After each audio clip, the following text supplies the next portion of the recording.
Barley గురించి కూడా చాలా మందికి చాలా డౌట్స్ ఉన్నాయి. లైక్ ఎవరు తీసుకోవచ్చు, ఎవరు తీసుకోకూడదు అని. ఇన్ జనరల్‌గా బార్లీ అనేది very safe millet. So, barley మనకి ఫస్ట్ బేసిక్ ప్రిఫరెన్స్ ఏంటంటే చాలామంది వెయిట్ లాస్‌కి తీసుకుంటారు. సో, వెయిట్ లాస్‌కే కాదు, మనం చాలా మెడికల్ కండిషన్స్‌లో కూడా బార్లీని ఇంక్లూడ్ చేసుకోవచ్చు. సో, మోస్ట్‌లీ ఇది బాగా ఫోకస్ అయ్యేది ఎప్పుడంటే వెయిట్ లాస్. వెయిట్ లాస్‌లో ఎందుకు? బార్లీకి ఒక నేచర్ ఉంది. ఏంటంటే డిటాక్సిఫికేషన్ ప్రాసెస్. సో, బార్లీ వల్ల ఏంటంటే మనకి వేస్టేజ్ ఎలిమినేషన్ అనేది చాలా హెల్ప్‌ఫుల్ అనమాట. దీనికి వేస్టేజ్ ఎలిమినేట్ చేయడానికి. అది ఎయిదర్ మీ స్టూల్ పాసేజ్‌లో అయినా సరే ఎక్స్‌క్రీట్ అయ్యేలాగా చేస్తుంది. ఎలా? It's because of it's fibre nature. So, బార్లీలో మనకి మోస్ట్‌లీ సాల్యుబుల్, ఇన్సాల్యుబుల్ 2 ఫైబర్స్ చాలా ట్రెమెండస్‌గా ఉంటాయన్నమాట. సో, ఎప్పుడైతే ఫైబర్ కంటెంట్ మనకి ఎక్కువ కనిపిస్తుందో ఒక పర్టిక్యులర్ గ్రెయిన్‌లో కానీ, మిల్లెట్‌లో కానీ ఆర్ ఇంకొక పల్స్‌లో కానీ, ఎప్పుడైతే ఒక ధాన్యంలో మనకి ఫైబర్ కంటెంట్ ఎక్కువ ఉంటుందో ఆ ధాన్యం మన గట్ హెల్త్‌కి చాలా ఇంపార్టెంట్. సో, గట్ హెల్త్ అన్నప్పుడు మన డైజెషన్ ఇన్వాల్వ్ అవుతుంది. సో, డైజెస్ట్ అయిన తర్వాత ప్రాపర్ మోషన్ పాసేజ్‌కి కూడా అది ఒక పుషీ నేచర్ అనేది ఇస్తదనమాట.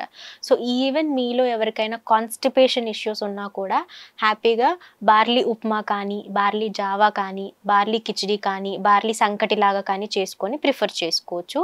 Apart from that barley snacking options లాగా లైక్ వడియాలు ఇటువంటి మాత్రం మనం స్ట్రిక్ట్‌లీ అవాయిడ్ చేయవలసి ఉంటుంది. ఇంకా హెల్దియర్ ఆప్షన్ కోసం అయితే బార్లీ ధాన్యాలను మీరు స్ప్రౌట్నింగ్ చేసుకొని ప్రిఫర్ చేసుకోవచ్చు. ఇంకో కండిషన్‌లో మనం ఎక్కడ ప్రిఫర్ చేస్తాము అంటే డయాబెటీస్. సో, ఈ బార్లీకి హై ఫైబర్ నేచర్ ఉండడం వల్ల అండ్ దీనిలో ఉన్నటువంటి బీటా గ్లూకాగాన్ అనే నేచర్ వల్ల it will help in controlling insulin spikes. So, ఎప్పుడైతే మన బాడీలో ఇన్సులిన్ స్పైక్ ఎక్కువ అవుతుందో ఆ టైంలో ఆ ఇన్సులిన్ స్పైక్‌ని కంట్రోల్ చేయడానికి బార్లీ యొక్క ఫైబర్ అండ్ దానిలో ఉన్నటువంటి ఫైటోకెమికల్స్ చాలా బాగా హెల్ప్ అవుతాయి. సో, ఇన్ అనదర్ వే ఇది మనకి షుగర్ కంట్రోలింగ్‌కి కూడా చాలా హెల్ప్ అవుతుంది. సో, మీరు ఎవరైనా డయాబెటిక్ డైట్ ఫాలో అయితే వన్ ఆఫ్ ద ధాన్యం కింద బార్లీని కూడా ఇంక్లూడ్ చేసుకోవచ్చు. థర్డ్ కేటగిరీ వచ్చేసరికి బార్లీ మనము కిడ్నీ పేషెంట్స్‌కి కూడా ప్రిఫర్ చేయొచ్చు. సో, ఎవరికైతే సీకేడీ ప్రాబ్లమ్ కంటే ముందు ఇన్ జనరల్‌గా కొంతమందికి లైక్ ఫ్రీక్వెంట్‌గా కిడ్నీ స్టోన్స్ మనం చూస్తూ ఉంటాం కదా! సో, కిడ్నీ స్టోన్ ఇన్హిబిటర్‌గా బార్లీ చాలా బాగా పనిచేస్తుంది. ఇన్హిబిటింగ్ అంటే మనం ఎట్లా కన్సిడర్ చేస్తామంటే ఒక పర్టిక్యులర్ రాయి అది ఒక సైజ్‌కి ఫార్మ్ అయిన తర్వాత డాక్టర్ చెప్తారు కదా! మీరు ఎక్కువగా వాటర్ తీసుకోండి. సో దట్ అది ఫ్లష్ ఔట్ అయిపోతుంది టాయిలెట్ ద్వారా అని చెప్పి. సో, ఆ కండిషన్‌లో barley has a nature to blast that stone అనమాట. దానికి ఆ నేచర్ ఉంటుంది. So, it's research based. ఇది కంప్లీట్‌గా మనకి రీసెర్చ్ బేస్ ద్వారానే మనకి ఇన్ఫర్మేషన్ ఉంది. So, there is a research where barley ఎక్కువ కన్జ్యూమ్ చేసినప్పుడు స్టోన్ ఇన్హిబిటింగ్ లాగా పనిచేసింది. స్టోన్ యొక్క సైజ్‌ని తగ్గించింది. తగ్గించడం అంటే it has breaked it. So, ఒక 4 mm రాయిని కంప్లీట్‌గా పీసెస్ చేసినప్పుడు ఎప్పుడైతే అదొక 4 mmకి చిన్నగా అవుతుందో మనకి త్రూ టాయిలెట్ అనేది అది బయటకొచ్చేస్తుంది ఈజీగా. సో, ఆ కండిషన్‌లో మనకి బార్లీ చాలా హెల్ప్ అవుతుంది. ఇదే స్టోన్ స్టోరీలో మనకి సెకండ్ ఇంపార్టెంట్ నోట్స్ ఏం పెట్టుకోవచ్చు అంటే barley is also very good gall bladder stone inhibitor అనమాట. సో, అగైన్ ఇక్కడ కూడా ఒక రీసెర్చ్ జరిగింది వేర్ మనం ర్యాపిడ్ వెయిట్ లాస్ చూస్తూ ఉంటాం కదా! కొన్ని కేసెస్‌లో కొన్ని క్రాష్ డైట్స్ ఫాలో అయ్యి చాలామంది ర్యాపిడ్ వెయిట్ లాస్ అవుతూ ఉంటారు.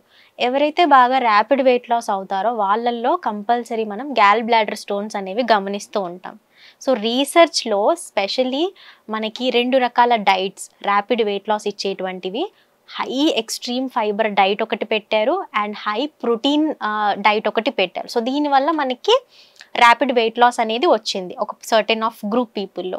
ఈ గ్రూప్ పీపుల్‌లో ఎవరైతే ప్రోటీన్ ఎక్కువ తీసుకొని తగ్గారో వీళ్ళ గాల్ బ్లాడర్ అనేది కొంచెం పాడవ్వడం జరిగింది. Because it's a rapid weight loss కంపారిటివ్‌లీ. బట్ హై ఫైబర్ తీసుకొని అందులో బార్లీ బాగా ఇంక్లూడ్ చేసి ఎవరైతే వెయిట్ లాస్ అయ్యారో వాళ్ళల్లో గాల్ బ్లాడర్ అనేది కొంచెం హెల్తీ ఉంది comparatively who has followed protein diet and expected మనకి ర్యాపిడ్ వెయిట్ లాస్ అనమాట. సో, ఈ రకంగా ఎవరైతే చాలా ఫాస్ట్ వెయిట్ లాస్ కొంతమంది అయిపోతూ ఉంటారో or excess weight loss more than మన టార్గెట్ అవుతూ ఉంటారో వీళ్ళకి ఎక్కువ రిస్క్ ఫ్యాక్టర్స్ ఉంటాయి గాల్ బ్లాడర్ స్టోన్స్ ఫామ్ అయ్యేవి. సో, వీటిని కూడా ప్రివెంట్ చేయడానికి గాల్ బ్లాడర్ స్టోన్స్‌కి మనకి బార్లీ అనేది చాలా హెల్ప్ అవుతుంది. ఫోర్త్ ఇంపార్టెంట్ ఫ్యాక్టర్ ఏంటంటే barley is also anti cancerogenic. So anti carcinogenic అని ఎందుకు టర్మ్ చేస్తున్నాం, ఇది ఈవెన్ మనకి క్యాన్సర్ బేస్డ్ రీసెర్చెస్లో కూడా బార్లీ మీద చాలా వరకు పరిశోధనలు జరిగాయి and has been succeeded. So ఇది కూడా మనకి క్యాన్సర్ యొక్క ట్యూమర్స్ ఏవైతే బాడీలో ఉంటాయో వాటిని మనకి బాడీలో నుంచి ఎలిమినేట్ చేయడానికి, బికాజ్ దీని యొక్క బేసిక్ మన టర్మ్ చెప్పాను కదా ఇందాకే, డిటాక్సిఫికేషన్ అని చెప్పి. So barley has a nature to excrete waste material అనమాట. సో అందులో వన్ ఆఫ్ ద మనకి క్యాన్సర్ కార్సినోజెనిక్ సెల్స్ ఏవైతే అది గమనిస్తుందో వాటిని కూడా బాడీలో నుంచి ఎక్స్క్రీట్ చేయడానికి బార్లీ వాటర్ అనేది చాలా హెల్ప్ అవుతుంది.